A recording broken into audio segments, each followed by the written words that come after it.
In this tutorial, I'll break down in 9 simple steps on how you can sketch a graph of a function using knowledge in calculus and functions. Some of the things that you'll need are the following.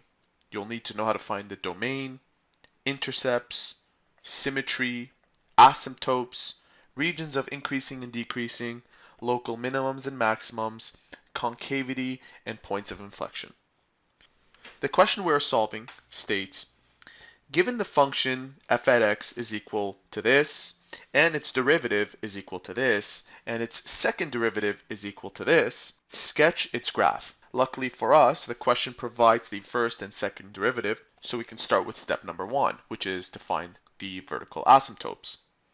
And the way you find the vertical asymptotes of a function is by setting its denominator equal to 0. The denominator of our function is x to the power of 3 plus 1, and I'm going to set that to 0 to find out what my vertical asymptotes are. I'll bring this 1 over, which gives me negative 1, x to the power of 3, and if I cube root both sides, I end up with negative 1. So I have a vertical asymptote at x is equal to negative 1. Step 2 tells us to find the horizontal asymptotes. Now to find the horizontal asymptotes, you're going to need to take the limit of the function when x approaches infinity and when x approaches negative infinity. So let's start off with positive infinity. Limit as x approaches infinity for our function, x to the power of 3 minus 1, x to the power of 3 plus 1 should give us 1. And you can confirm that by putting a very large number here and that same number here, putting it into your calculator, and you'll discover that the answer is 1. Also, the limit as x approaches negative infinity for the same function is also equal to 1. Let's proceed on to step 3. In step 3, you should find the y-intercept. And the way you find the y-intercept is by setting x is equal to 0. So let's place 0 into our function. So this function will cross the y-intercept once at negative 1. Next, you should find the x-intercepts. And you find the x-intercepts by setting y is equal to 0. So let's do that. Once again, our function is f at x is equal to x to the power of 3 minus 1 over x to the power of 3 plus 1. And we're going to set f at x is equal to 0. To solve for x, first we can multiply both sides by the denominator. And if we do that, we end up with 0 on the left side, and on the right side, x to the power of 3 minus 1. And if we bring that over, we get positive 1. And the cube root of both sides gives us x is equal to 1. And this is our only x-intercept. Let's proceed. The next thing that you should do is to find the critical numbers. And the way you find the critical numbers is by setting the derivative f prime to 0 and then solving for the x's. And now we'll set this equal to 0. And once again, like we did in step 4, we'll multiply both sides by the denominator, which gives us 0. And we end up with 6x squared is equal to 0. X therefore is equal to 0. You must also take into account x is equal to negative 1, since the sign of the slope may change at the vertical asymptote. So I'm just going to write that down. Another critical number is x is equal to 1 because the sign of the slope may change at the vertical asymptote. In step 6, we should find the local minimums and local maximums. And the way we do that is selecting values that are less than negative 1, in between negative 1 and 0, and values that are greater than 0, and to see whether the function will end up being positive or negative. Let me show you what I mean. So when x is less than negative 1, when x is greater than negative 1, but less than 0, and when x is greater than 0. Let's find out some local minimums and maximums. So we set an arbitrary value for x that's less than -1, let's say -2, and we use the first derivative, which is this. 6 times -2 squared over -2 to the power of 3 plus 1 to the power of 2. And we end up with a positive number. And you can confirm that with your calculator. And similarly, if we choose a number in between, let's say 6 times -0.5 to the power of 2, bracket -0.5 to the power of 3 plus 1 to the power of 2, you also get a positive number.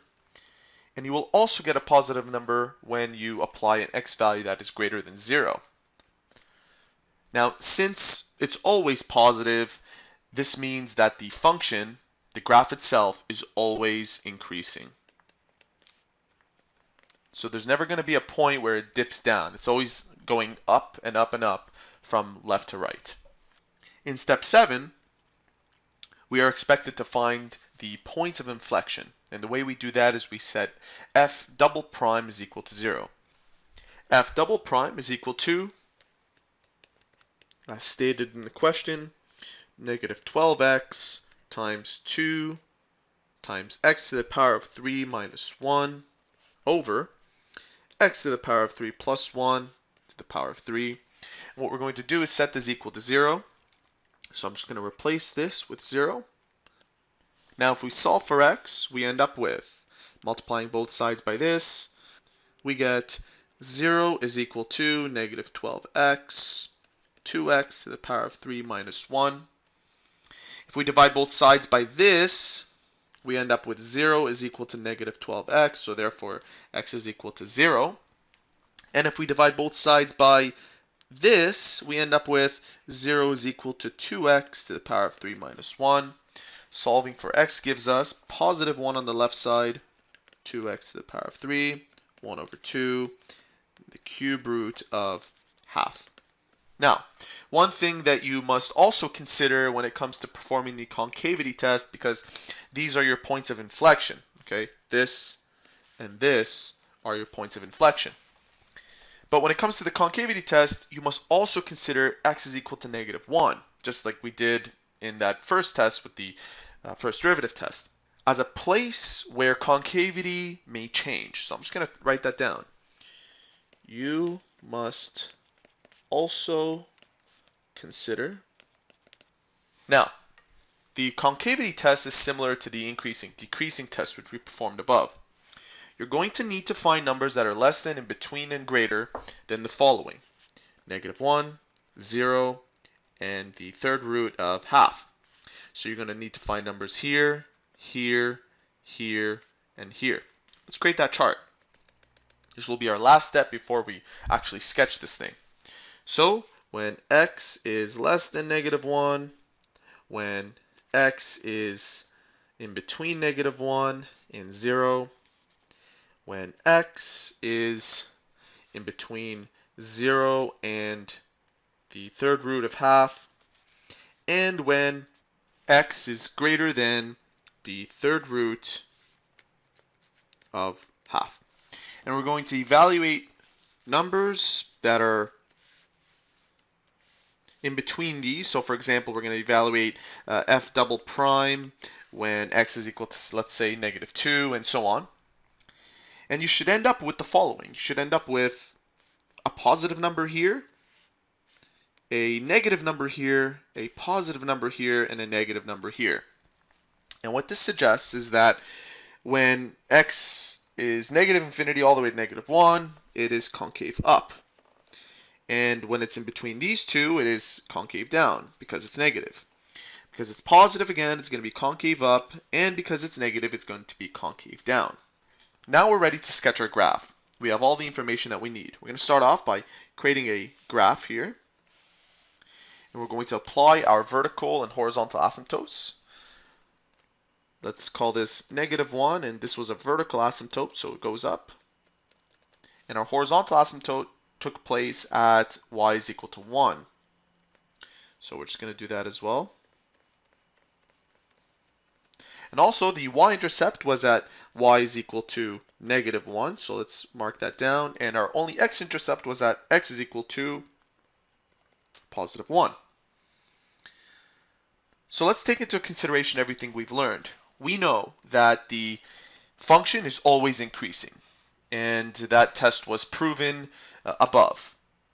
And also there are no local and minimum maximums, which suggests that it's always increasing. Furthermore, we know that from -infinity to -1, it is concave up. So from -infinity, it's always going to increase. Now, it can't start over here because it's always increasing, right? This suggests that it would stop increasing. So it has to be upwards, and how it's concaving upwards. And between -1 and 0, it's concave down. So we know it has to pass through here. So it's going to be concave down. And then it's going to be concave up from 0 to the third root of half. So the third root of half should be somewhere around here. Let's find out exactly where that is. And it's around here. So it's going to be upwards up until somewhere here. And then it will be concave down. Following that, we know it has to pass through here. So it's going to be like that. And then eventually it will meet that asymptote, that horizontal asymptote, and it will stop right there. So there you have it. That is how to use calculus and functions to visualize and sketch a function. Make sure that when you perform questions like these, that you remember all 9 steps. That is the key to finding out how to sketch a function. Make sure you memorize all 9 steps. If you found this tutorial helpful, please support our channel by subscribing or by liking this video. If you have any further questions, you may visit our website at biology-forums.com. We are an online service for students seeking free homework help. See you soon.